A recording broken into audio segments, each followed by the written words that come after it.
Oh, I wanted to tell you a story from before.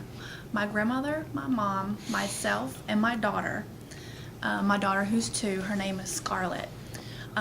My grandmother, she's 74 years old, so it was really nice, the generation of 4 ladies traveling around. We travel everywhere together.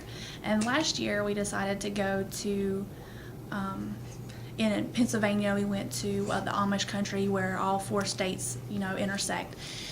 Scarlett, my daughter, this is her name sign, Scarlett, she hadn't even started walking yet. She was probably close to walking.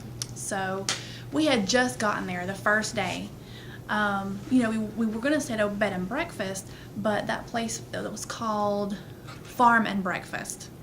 So it's kind of different, where they ride horses and they have like a petting zoo, sheep and goats, and they've got RVs and ATVs and everything. So anyway, the 4 of us got there the first day and we were ready to go out to eat.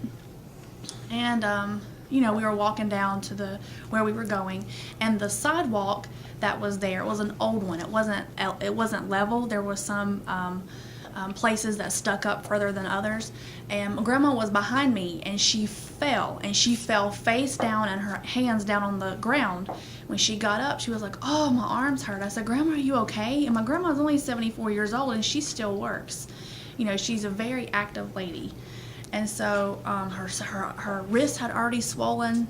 I said, "Well, it's better if we go to the emergency room." And we asked the people, "Where's the closest hospital? Where's the closest place?" And all you could see was cornfields around you. So we just drive around and couldn't find a hospital. All you could see was cornfields on both sides of the road. So we finally found the hospital, went in, and sure enough, she had broken both arms from her wrist to her elbows. She was so upset. She's 74 years old, and because she likes to work. And I told her, I said, "Grandma, when will you retire?" She said, "Never, I'll never retire." And so she was upset, and she was, look at me. And she had casts from the wrist to her elbow for 8 weeks. And I said, it'll be okay. And then I realized when we got in the car, she couldn't put her seatbelt on. She had to have someone buckle her in. She couldn't wipe herself when she went to the bathroom. I was like, I have to see my own 74-year-old grandma, have to wipe her butt for her. But for 8 weeks. And so luckily our family, is pretty small, and we're close. So everyone in the family would take turns going to help her. My grandma's 74, and she's very proper. She has to put her earrings on every morning. She's got to make sure she has her bra and makeup on, and mascara and lipstick, everything. Same routine every morning. So I had to go over there and put her mascara on, put her earrings on for her, do her lipstick, fasten her bra in the back. When she had to go to the bathroom, I had to help her with that.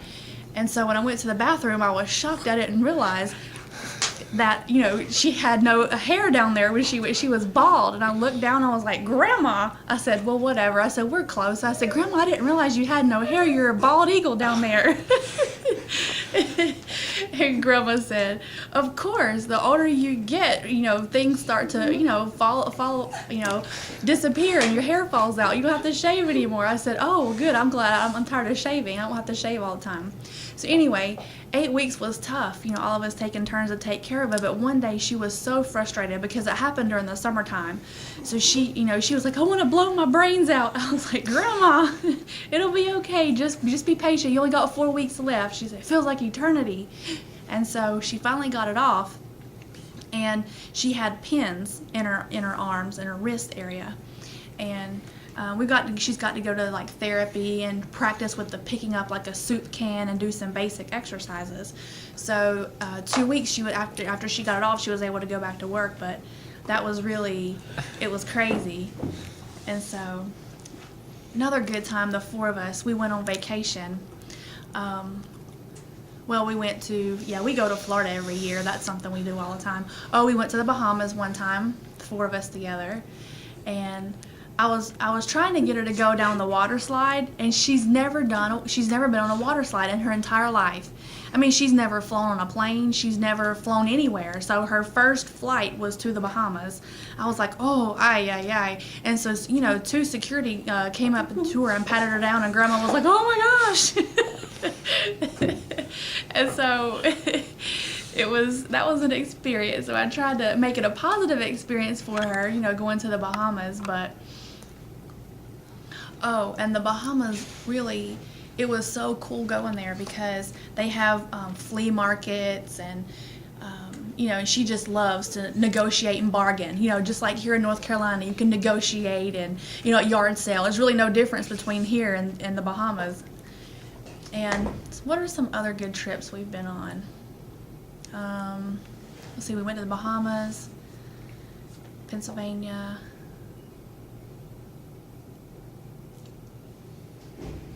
And,